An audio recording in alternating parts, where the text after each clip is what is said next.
Rungokno ya. Jadi problem utama kanjeng Nabi Muhammad sallallahu alaihi wasallam ketika memaklumatkan diri jadi nabi niku piyambake niku wong Arab.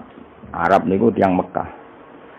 Wong Mekah niku terkenal ummiyah. Ummiyah niku goblok-goblok, tidak terpelajar. Sehingga itu menjadi masalah besar bagaimana mungkin seorang nabi Sayyidul Awwalin wal Akhirin kemudian dari daerah yang sangat minus pendidikan, apa? Minus pendidikan. Sehingga ketika Nabi memaklumatkan jadi Nabi, itu orang pertama protes itu orang Yahudi. Makanya masyhur, andai kan Muhammad itu Nabi dan ada Nabi akhir zaman, pastilah kita. Cara pikiran Yahudi pastilah kita. Karena orang Yahudi kita tahu Yahuda bin Yakub bin Ishak bin Ibrahim. Ini apa? Yahuda bin Yakub bin Ishak bin Ibrahim. Nah Yahuda ini dulur barpe Nabi Yusuf. Sinten? Dulur barpe Nabi Yusuf. Sehingga secara nasab itu terus dimasalahkan Nabi.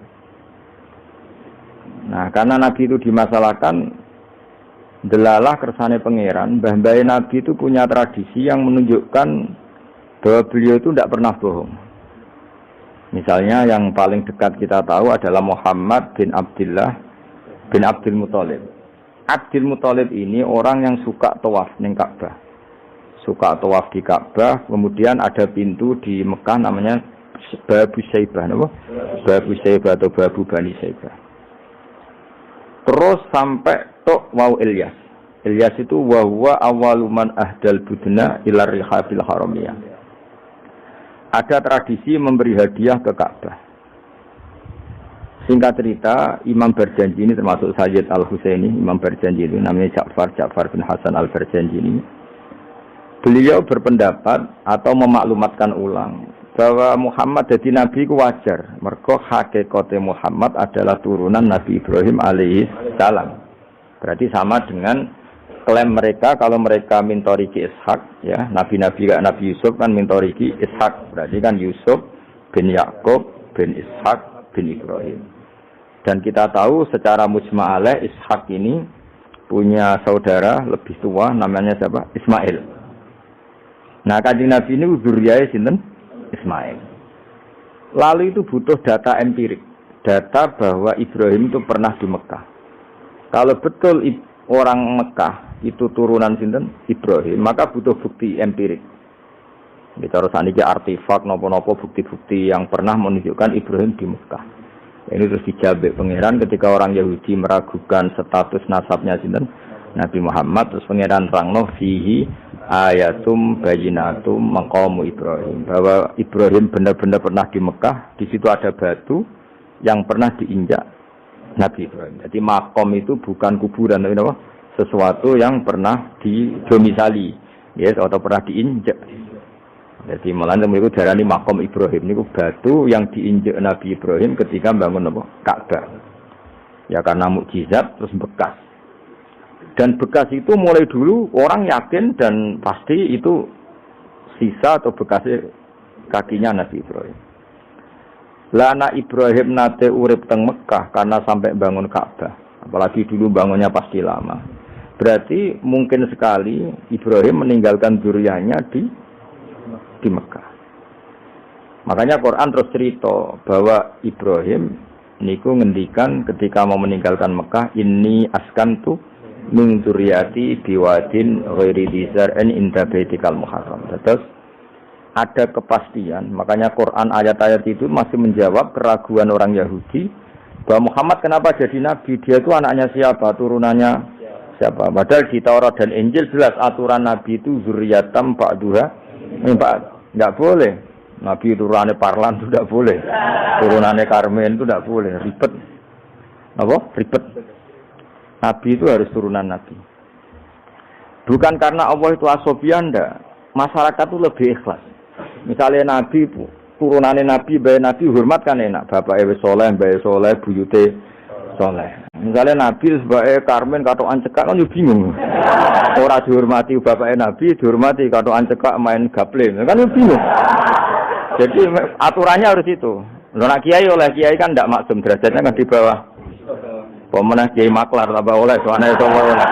Ini masalah Nabi apa? Orang yang spesial. Itu harus bapaknya spesial, mbahnya spesial, duitnya spesial. Nah. Sehingga aturan jadi nabi itu memang harus zuriyatam ba'du hamba. Kalau kiai boleh. Kalau maklar tambah boleh. Tapi kalau nabi tidak boleh. Nah, aturan-aturan itu ada di Taurat dan Injil. Makanya yang pertama disoal orang Yahudi, kalau Muhammad nabi itu bapaknya siapa, mbahnya siapa. Dan Sayyid Barjanji ini yang ngarang Barjanji itu kitab yang sangat ilmiah. Makanya kata Mbah Mun, meskipun ada simtuduro, orang itu nggak boleh meninggalkan Barjanji. Karena kitab Madaih yang mamlu'ah bil ilmi itu Barjanji. Tapi yang isek itu simtuduro. Ya. Tapi yang tua itu Barjanji. Makanya Alhamdulillah kita mbuh piro kadar itu dibaca semua. Meskipun nggak paham semua, diwaca kabeh. Karena kita yang bisa menjawab tuduhan orang Yahudi Nabi anak Esopo itu kita Barjanji. Barjanji tahu betul kalau masalah utama Nabi adalah anaknya siapa, mbahnya siapa. Makanya beliau ngendikan wa ba'du fa'aqulu wa Muhammad bin Abdillah. Logikanya gampang. Kalau orang modern saja tahu bapaknya siapa, mbahnya siapa, buyutnya siapa, itu artinya nggak ada yang fiktif. Ukuran secara fiktif ndak itu ditandai dengan satu kuburan, dua artefak. Itu nggak mungkin nama-nama itu fiktif. Buktinya apa? Di Ka'bah mulai dulu zaman Quraisy ada Babu Bani Saibah. Babu Bani dan Abdul Muthalib namanya itu Saibah. Karena mulai kecil beruban. Jadi kata Saibah itu mulai kecil apa? Beruban. Karena perilakunya terpuji terus orang Mekah darani Saibatul Hamdi, apa? Saibatul Hamdi. Nah, karena dia pernah melayani saudaranya Hashim namanya Muthalib. Ya kita tahu Muhammad bin Abdillah bin Abdul Muthalib bin Hashim. Nah, Hashim ini punya saudara namanya Muthalib, apa? Nah, Abdul Muthalib kecil itu pernah derek Muthalib pamannya, ya. Abdul Muthalib kecil, berarti Saibah ini, apa? Pernah derek pamannya yang bernama Muthalib. Nah, Muthalib wong gaya, pasti takoki wong, "Iwa pam budakku." Nah, sehingga Saibah itu terus diceluk Abdul Muthalib. Ya rodok sial lah sini. Jadi pamannya itu gaya, kan ganteng. Saibah ini ganteng. Kalau jalan-jalan sama pamannya, jenenge sinten? Muthalib. Niku diaku budake. Iki sapa? Abdi iku budakku. Terus akhirnya jenenge Abdul Muthalib. Dadi wong Arab. Paham ya? Tapi namanya Saibah, napa? Saibat. Makanya wasmuhu Saibatul Hamd. Mane karo asa iskal, mbah Nabi wis jenenge kilap. Kilap maknane asura ngono lho mikir jenenge iku hakim. Ya namanya hakim. Nah, dulu kalau orang berburu itu melibatkan anjing. Karena sering berburu melibatkan anjing disebut kilap. Jadi maknane kilap ya orang yang berburu dengan anjing. Ojo kok langsung mbok maknane kilap, asu. Oh, kasus ya. Kasus. Makanya itu hebatnya Imam Barjanji. Beliau darani wasmuhu Hakim bin Murrah. Jenenge kilap iku Hakim. Ya paham lho? Jenenge kilap niku Hakim. Sebagian ulama darani kilap itu isim sifat. Napa? Jadi kalabayak libu kalban itu anjing sendiri dinamai kalbun itu sebenarnya sudah isim sifat. Bukan alam murtajal ya, tapi alam mangkul ya. Alam apa mangkul? Kalau dalam ilmu nahwu itu alam mangkul. Jadi begini ya, terang nonahku ya. Alam itu ada dua, ada alam mangkul, ada alam murtajal. Tapi hampir semua alam itu mangkul sebetulnya. Ya, semua alam itu hampir semuanya itu mangkul. Mangkul itu satu nama yang diambil dari satu makna dalam kosakata, apa? Dalam kosakata. Misalnya Hamida, Yahmadu, Hamdan, apa?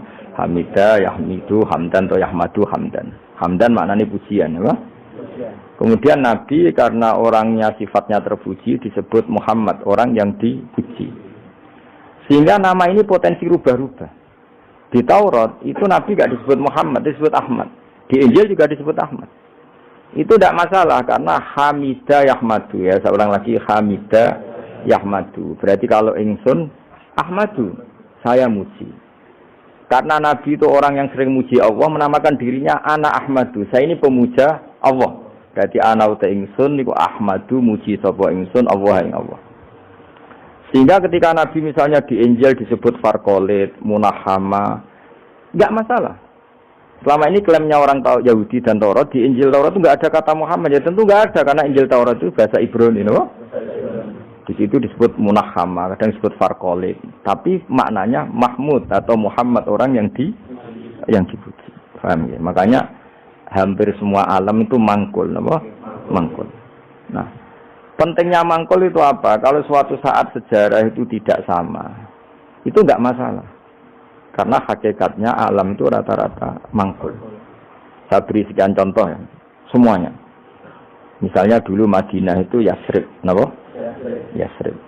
Karena ketika orang Ansor merelakan semua hartanya untuk Nabi, saya berkali-kali cerita, Kanjeng Nabi niku datang ke Yasrib, niku migrasinya angkatannya hampir 500 sahabat beserta keluarga. Terus Nabi itu kesulitan karena sahabat si A beri si B. Pokoknya kesulitan ngelola. Karena kesulitan ngelola, terus orang-orang Yasrib bilang, "Ya Rasulullah, hadhihi madinatuka taf'alu fiha ma tasha." Sudah engkau tidak perlu pamit per personal. Misalnya Nabi mau titip Abdurrahman bin Auf dititip si A, yang Abu Bakar dititipkan si B, yang Umar dititipkan si C. Kan kesulitan Nabi. Karena Nabi harus mikir yang punya tanah siapa, harus pamit kepada siapa, karena semuanya pendatang. Karena Nabi kesulitan itu, terus orang-orang Yasrib bilang, "Ya Rasulullah, hadhihi madinatuka taf'alu fiha ma tasha." Sudah ya Rasulullah, ini kotamu, kita semua ada ikut punya Yasrib, semua ini milikmu. Maka terserah engkau. Semenjak itu Nabi terus longgar karena diikrarkan miliknya. Semenjak itu terus Nabi memaklumatkan secara umum siapa saja boleh menempati di Madinah sesuai kadar hajat masing. Nah, semenjak itu diarani Madinatu Rasulullah Shallallahu Alaihi Wasallam. Jadi hampir semua kota itu pasti mangkul. Sehingga ketika kitab Taurat, Injil menamakan itu enggak persis, itu enggak masalah. Misalnya Quran yang paling masyhur, summiya bil Quran ya li annahu makru, karena dibaca, maka summiya Quranan. Qara'a yaqra'u Quranan. Tapi Quran juga dikatakan kitab, wal kitabil mubin, karena bentuknya mushaf itu maktub, ada yang ditulis. Artinya melibatkan kitabah, tulisan, maka summiya kitaban. Sebagian disebut lagi Quran itu namanya apa? Mushaf, apa? Karena mushaf itu dari kata sokhifah, ada lampiran, melibatkan kertas. Maka disebut yatslu suhufam mutahhar. Paham ya? Makanya suhufi Ibrahim wa Musa. Jadi melihat itu melibatkan lampiran, sokhifah disebut mushaf. Melihat itu dibaca disebut Quran. Melihat itu melibatkan tulisan disebut kitab. Melihat konsepnya adalah al-fariq bainal haqqi wa bainal batil disebut furqan, pemisah. Melihat fungsinya cahaya disebut nur. Melihat fungsinya Quran menghidupkan jiwa-jiwa yang mati disebut ruh. Wa kadzalika auhayna ilaika ruham min amrina. Sehingga dipastikan sebenarnya semua nama itu rata-rata itu mangkul, apa? Mangkul. Makanya Nabi sering ngendikan, saya ini punya sekian nama. Itu beliau menyebut ana Muhammad wa ana Ahmad. Termasuk beliau menyebut wa anal mahi. Saya ini pelebur, penghilang. Yamhu bi al-kufra, dengan saya kekafiran menjadi hilang. Wa anal aqib, saya ini penutup, karena saya adalah penutup para nabi. Wa anal hasyir, saya ini hasyir, penggiring, karena nanti semua para nabi digiring di bawah benderaku. Jadi nabi juga punya sekian nama, dan semua itu menunjukkan alam apa? Mangkul. Ya, alam apa? Mangkul. Nah sekarang asmani babai nabi itu jelas gak fiktif, karena tadi orang Arab tahu semua orang kafir pun tahu. Kalau di Mekah ada Babu Bani Saibah, pasti ada orang bernama Saibah, karena ada Bani Saibah, turunannya Saibah. Dan itu siapa? Abdul Muttalib. Dan itu siapa? Abdullah. Itu siapa? Muhammad. Dan itu butuh bukti artifak. Makanya terus Allah menjawab, fihi ayatum bayyinatum maqamu Ibrahim. Nah, bukti setelah Ibrahim, kan Ibrahim akhirnya kembali ke Palestina atau ke Syam. Lalu buktinya apa kalau zuriyahnya Ibrahim itu ada di Mekah? Terus Nabi Ibrahim dimaklumatkan oleh Quran bahwa beliau sempat menghentikan ini askantu min zurriyati biwadin ghairi dzar in inda baitikal muharram. Ya Allah, sebagian anak turunku tak letakkan di Mekah. Itu kalimat min zurriyati itu kalimat yang paling objektif. Ada kata min, sebagian. Karena kalau Ibrahim bilang zurriyati maka bohong, karena ada Ishak yang di Palestina. Paham ya? Makanya disebut min, bahwa sebagian anakku tak letakkan di sini. Karena sebagian yang lain di Palestina. Maka kata min dzurriyyati ini bukti bahwa Quran itu mukjizat betul, yaitu memang faktanya Ibrahim itu ada yang di Palestina, yaitu Ishak, Ishak yang di Mekah Ismail. Nah disebut min dzurriyyati, apa? Terus Ibrahim ngendikan biwadin di lembah. Sebab itu Ka'bah itu di cekungan paling bawah. Bukti sejarah juga membuktikan seperti itu. Mulane kula seneng Ka'bah kena banjir bolak-balik rubuh niku kula seneng. Karena mboten seneng dari segi cemoan mboten, itu bukti empirik. Iku hikmahnya kena apa Ka'bah rubah bolak-balik. Andai kan enggak rubah bolak-balik karena banjir, orang susah nyari sejarah. Ketika Nabi umur 35 Ka'bah rubah mergo banjir, zaman Umar ya rubah karena tadi Ka'bah itu di cekungan paling bawah.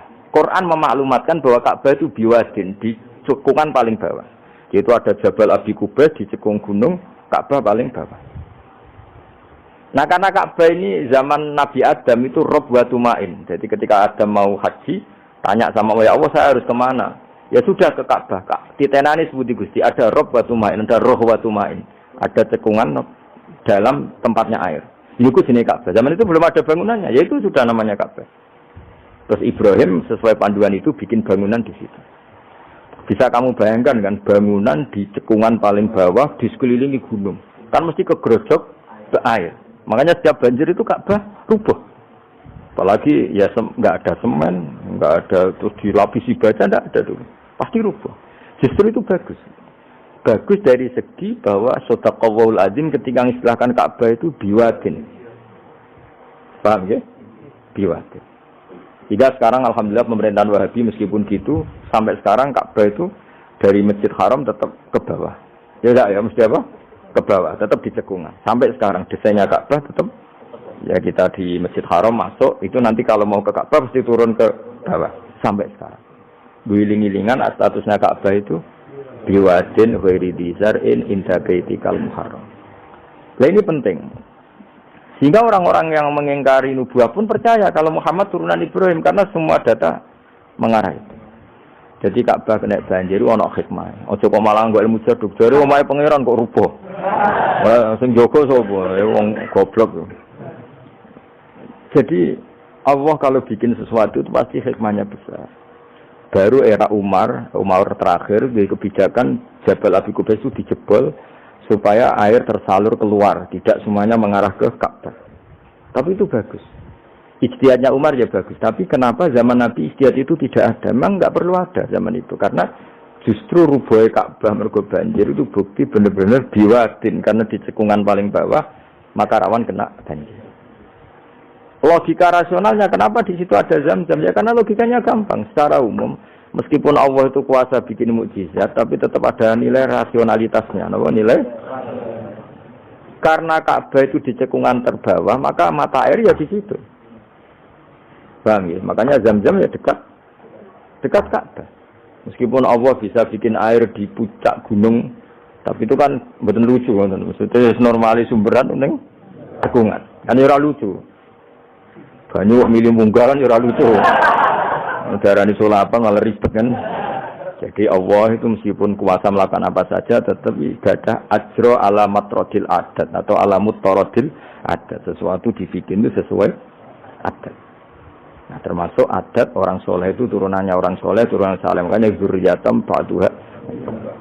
Nanti jogeman, kalau suwun jogeman ninggal berjanji. Karena kitab berjanji itu yang paling madhu Nabi, muji Nabi min haitsul ilm. Sangat fanatik menjawab gugatan pada Nabi dari segi ilmu.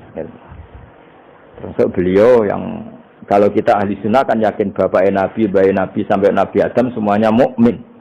Nah, kalau ada kubu sebelah yang darani bapaknya Nabi nin roko, bayi Nabi nin roko itu pasti kita tentang. Karena wa kaifalah wasayyidul akramu sallallahu alaihi wasallam wasitatul muntaqo. Bagaimana kamu katakan bapaknya Nabi kafir, bayi Nabi kafir sementara diliwatin Nur Muhammad. Mosok nur diliwatno barang sing najis. Itu sudah agak ketemu nahlar. Makanya logika yang dibangun Imam Barzanji, bagaimana Nur Muhammad yang suci kemudian kamu yakini liwat najis, yaitu nak bapaknya Nabi kafir, bayi Nabi kafir berarti nur ini liwat suatu sing najis. Itu paradok napa? Makanya Dawi tiba wa kaifala wasayyidul akramu sallallahu alaihi wasallam wasitatul muntaqo. Bagaimana enggak mbah-mbahnya Nabi suci wong itu liwatane nur yang suci. Nah, terus ada beberapa iskal kecil. Iskal kecil misalnya, lalu bagaimana dengan sejarah yang populer kalau Azar itu bapaknya Ibrahim? Sementara Azar terkenal kafir. Nah, itu oleh ulama dijawab, ketika Nur Muhammad masih di Azar itu dia belum kafir. Setelah Nur ini pindah ke Ibrahim, berarti Azar wis melompong tanpa Nur Muhammad. Baru soro kafiron. Baru setelah itu Azar menjadi kafir. Jadi kafir terlambat kira-kira Azhar. Zaman ditunggani Nure Nabi itu tidak kafir. Paham ya? Kalau gue yang mana pondok, lu isi apal sama sekali mulai wis rapal. Nah, atau jawaban kedua, Azhar dikatakan bapak itu majas. Hakikatnya hanya paman, apa? Paman. Jadi ada jawaban dua ulama ya. Yang satu menjawab apa? Mada manuru Muhammadin fi Azhar, masih dia Muslim atau mukmin. Ketika Nur Muhammad sudah pindah ke Ibrahim, berarti Azhar kan melompong. Nah, ini tersoro kafiron. Atau sebagian ulama jawab Azhar itu paman, disebut bapak itu majas.